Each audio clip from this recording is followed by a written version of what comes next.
Hello guys! Hello para to sa lahat ng Sagittarius. Sagittarius, alamin natin kung anong messages, vibration, gabay energy para sa lahat.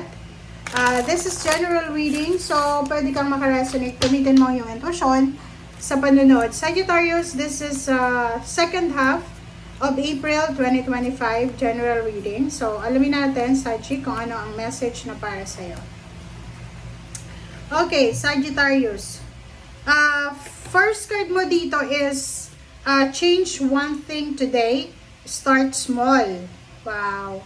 So, dito sinasabi sa Sagittarius ng barahan na after mong mapanood tong video na to, sinasabi ng barahan na just try to change one thing today. So, parang sinasabi dito na itry mo lang daw na may baguhin ka sa araw na ito. Kahit small development lang or small change, still a change siya, 'di ba? So, like for example, sobra-sobra kang kumain ng chocolate, 'di ba? So, alisin mo siya. Like, kung 5 yung kinakain mong tsokolate, pwedeng kumain ka ng 4, 'di ba? So, bawasan mo ng 1. So, parang gano'n.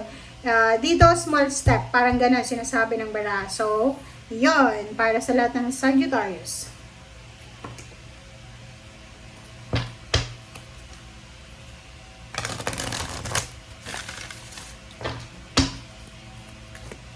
Okay, Sagittarius.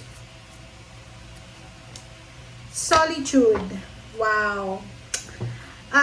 Nakikita natin dito na siguro yung mga Sagittarius masyadong aggressive sila. Masyado silang impulsive, masyadong possessive sa mga decision making. Parang ganon. So dito sinasabi, subukan mo na simula ngayon na kalmahin ang iyong sarili. Subukan mo na sa araw ngayon, simula sa araw na ito, maging kalmado ka lang. Like, alam may narinig kang balita, ganito.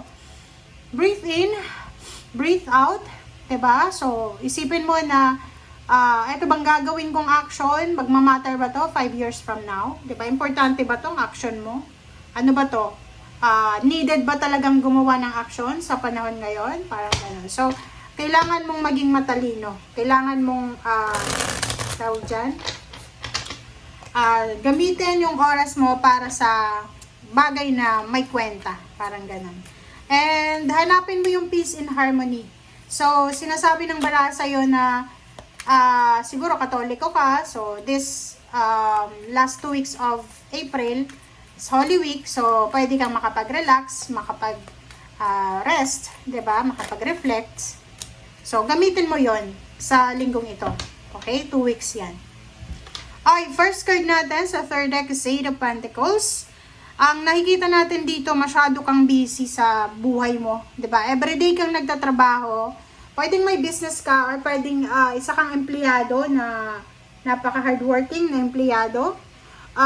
May part-time, may full-time ka ba? Kasi sobra kang focus sa ginagawa mo.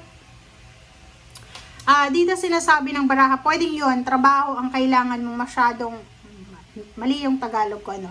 Yung trabaho mo ang kailangan mong i-lessen siya, 'di ba? So parang bawas-bawasan natin yung sobrang pagiging busy natin. And i-prioritize natin yung pagpapahinga. Okay. 'Di ba? Tingnan mo 'to. Kasasabi ko lang, ulitin lang natin. Sinasabi din ng baraha, pwedeng sobra-sobra kang abala sa pagtatrabaho na kailangan mong i-prioritize yung peace and harmony, kailangan mong i-prioritize yung pagpapahinga, kailangan mong i-prioritize yung health mo, yung family, yung spending time with family, with nature, with your pets, yung pag-stay sa bahay, palagi ka na lang sigurong sa trabaho, ganito. Nako, ano ba yan? Kawawa ka naman. Okay, so Sagittarius, sinasabi ng baraha sa'yo dito na mayroon sa inyo na posibleng marami kayong pera dati, 'di ba? Yung parang feeling nyo dati ay hindi na mauubos yung pera nyo, 'di ba? And siguro sa buwan ng Abril, marami kayong marirealize, marami kayong reflection, parang gano'n na yung realization dito is parang iisipin mo na dati naka-experience na ako na maraming ipon, ganito, mapera ko dati, parang ganun. So, meron kang mararamdaman na konting regrets. Pero, alam mo ba, yung ganyang klase ng past, pwede mo naman yan ulitin eh, 'di ba? Kung gusto mong makaipon ulit, ipon ka ulit, 'di ba? Hindi yun hadlang na, halimbawa na magreminis ka ng past mo, pwede yun, as long as na healthy ka. So, kaya nga sinasabi sa'yo dito, kailangan mong alagaan ang iyong katawan, ang iyong health. Kasi yun yung importante eh. Pwede kang makapag-ipon kahit ilang milyon, basta healthy ka. Okay? So, yun. Dito, sinasabi ng bara sa'yo na, yun, meron kang, kumbaga, desisyon na hindi mo magawa-gawa. Like yung iba, parang gustong mag-travel. Gusto nilang lumipat ng ibang company, gusto nilang lumipat ng ibang tirahan. Yun, place of work, tirahan, place of residence. Pero, hindi sila makapag-desisyon. Unang-una kasi, hindi sila sigurado. Hindi sila sigurado kasi pwedeng komportable na sila sa trabaho nila, 'di ba? Nasa Queen of Cups ka na eh, parang kahit mahirap yung trabaho, kahit ang baba ng sweldo, since komportable ka diyan, tsaka sure win ka na diyan, parang sinasabi mo na dito sa trabaho ko, talagang end of the month may sweldo ako kahit konti lang. Pero kung aalis ako dito, hindi ko alam kung ano mangyayari sa akin. 'Di ba? Parang ganoon yung energy mo. Okay, Magician and Hierophant. Dito sinasabi sa'yo, Sagittarius, na isang unexpected na help or unexpected connection, unexpected person, mentor, friends, allies, ang posibleng makikilala mo. So, in the next few months, bantayan mo kung sino yung mga taong pwedeng ma-met mo. Kasi yung mga taong ito na ma-met mo ay posibleng sila ay matulungan ka sa kung ano man to na stability na gusto mong mangyari sa buhay mo. Okay? Magically, yung lahat na nakikilala natin, like sa internet, sa bus station, sa sa tricycle, parang ganun. Careful ka kasi hindi natin alam kung alam mo yung mga taong yan na pwedeng pumasok sa buhay mo. Minsan pinapadala yan sa atin ng ating universe, ng ating angels, guides, archangels, and ng nasa taas, ng heaven. So, para matulungan tayo, or para bigyan tayo ng lessons. Lahat ng tao, lahat ng sitwasyon na pinagdadaanan natin sa mundo ay may rason.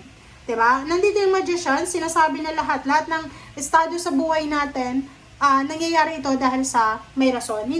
Walang coincidence dito Dito sa buhay natin, walang coincidence. Everything happens for a reason. Walang coincidence. Okay? And sa ilalim mo dito is the Sun. Sinasabi ng baraha sa'yo na ibalik mo yung pagiging masayahin mo, Sagittarius. Kasi normally yung Sagittarius, sila yung pinakamasaya sa lahat ng zodiac signs. Mabilis lang sila maging masaya, mabilis silang masatisfied. Simple lang yung kaligayahan nila. Minsan pagkain lang, minsan pera lang, parang ganun. And ibalik mo yon kasi ang nakikita natin ditong Sagittarius sobrang problematic, stress, bumapayat, ang dami ng eye bags, parang ganun. So kailangan mong ibalik yung dating ikaw. Okay? Thank you guys for watching. Bye!